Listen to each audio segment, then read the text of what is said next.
Hello student, welcome to brain child IAS academy. आज हम एक इम्पॉर्टेंट करंट के इशू पर डिस्कस करेंगे जो आज के हाल के दिनों में चर्चा में है, और वो इशू है कास्ट सेंसस।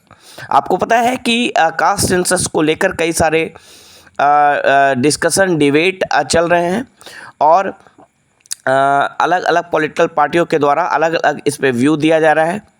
हाल ही में सुप्रीम कोर्ट ने एक प्ली को रिजेक्ट किया है, that plea seeking direction to the centre for conducting a socio economic caste census. यानी सुप्रीम कोर्ट ने हाल ही में एक ऐसे प्ली को रिफ्यूज़ किया है जो प्ली यह चाहता था कि centre socio economic caste census कराने के डायरेक्शन में कदम उठाए, है ना। उस प्ली को सुप्रीम कोर्ट ने खारिज कर दिया है ना। आपको बता दें कि सुप्रीम कोर्ट में कास्ट सेंसस को कंडक्ट कराने के लिए के उद्देश्य से एक प्ली डाला गया था, और उस प्ली में यह कहा गया था कि सुप्रीम कोर्ट सेंटर को यह डायरेक्ट करे कि वो सोशियो इकोनॉमिक कास्ट सेंसस कराए। इस पर सुप्रीम कोर्ट ने यह लॉजिक देते हुए उस प्ली को खारिज कर दिया है कि it's a matter of policy, है ना। ये पॉलिसी मैटर है और ये गवर्नमेंट का काम है, इसमें जुडिशरी इंटरफेयर नहीं कर सकती है। जो पेटिशनर थे उनके वकील ने यह लॉजिक दिया था कि 1992 के इंदिरा सहाने जजमेंट में जो मंडल कमीशन के वर्डिक्ट पर आधारित था, उसमें उस केस में सुप्रीम कोर्ट ने यह कहा था कि जो सेंसस है जो है वो रेगुलर बेसिस पे, यानी जो कास्ट सेंसस है वो रेगुलर बेसिस पे पेरियोडिकली होना चाहिए। बट सुप्रीम कोर्ट ने इस प्ली को रिजेक्ट करते हुए ये कहा है कि ये गवर्नमेंट का पॉलिसी मैटर है और इस पे सुप्रीम कोर्ट कोई इंटरफेयर नहीं करेगा। पेटिशनर ने यह भी बताया है कि जो सेंसस 2021 है जो अभी तक कंडक्ट नहीं हो पाया है, एक बड़ा कारण तो कोविड हो सकता है, लेकिन कोविड के बाद भी यह डिले चल रहा है, अभी तक इस सेंसस को कंडक्ट नहीं कराया जा सका है। पेटिशनर का कहना था कि सेंसस का उद्देश्य सिर्फ पॉपुलेशन की गणना करना नहीं, बल्कि लोगों की स्थिति जानना भी है ना। ये पॉलिसी मेकिंग में भी यूज किया जा सकता है ना। पेटिशनर का कहना है कि जो सेंसस है, जो इन्यूमरेशन ऑफ सेंसस है, वो एक स्टैटिस्टिकल इंफॉर्मेशन का रिपोजिटरी है ना, और जो वेरियस कैरेक्टर पर इस स्टैट्स को कलेक्ट करता है, जैसे population, gender, population, age, income, occupation, migration pattern, इसी पे, और इन सारे डेटा को जो पॉलिसी फॉर्मेशन में यूज किया जा सकता है। ये सारे डेटा पॉलिसी फॉर्मेशन के लिए प्राइमरी डेटा के रूप में यूज हो सकते हैं, है ना। जैसे कि फॉर एग्जांपल कि जो हर विलेज, टाउन और वार्ड में जो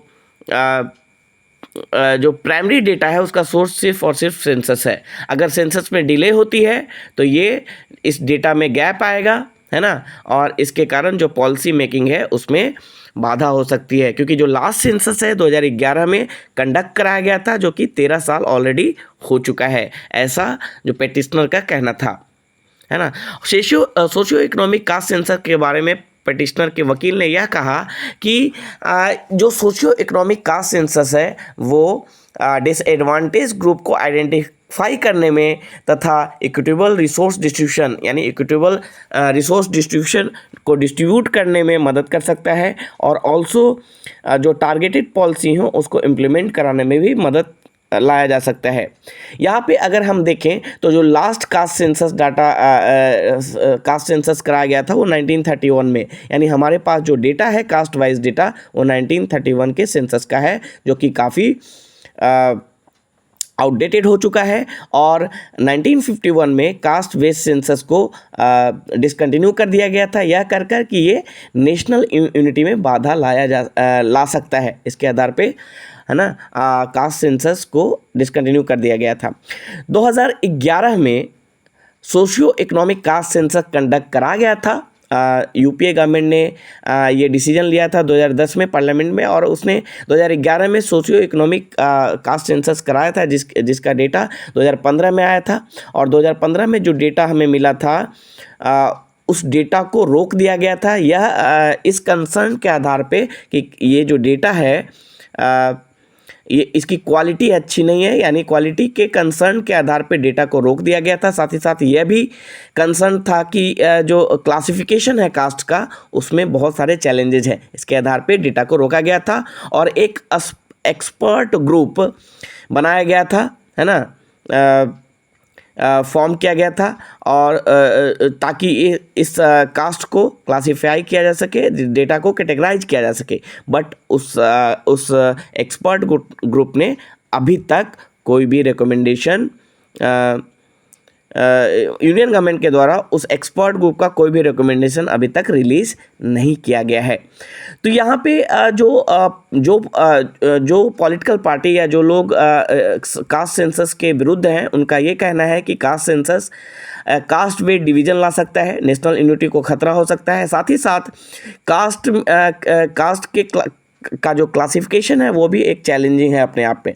और जो लोग इसके पक्ष में हैं उनका कहना है कि कास्ट सेंसस जो है वो बेनिफिशियल हो सकता है, इस डेटा को यूज करके हम पॉलिसी मेकिंग में इसे यूज कर सकते हैं, और जो भी पॉलिसीज़ या प्रोग्राम्स है गवर्नमेंट के उसको और भी इफ़ेक्टिव बनाया जा सकता है। तो आप कमेंट में आप बताएं कि कास्ट सेंसस के प्रो और कॉन्स पे डिस्कस करें, और बताएं कास्ट सेंसस क्यों ज़रूरी है, या फिर उसमें क्या डिसएडवांटेज है। इन सारी चीज़ों पे आप कमेंट सेक्शन में मुझे डिस्कस कर सकते हैं। कमेंट सेक्शन में आप इस पर चर्चा कर सकते हैं, आप अपने राय रख सकते हैं। Thank you.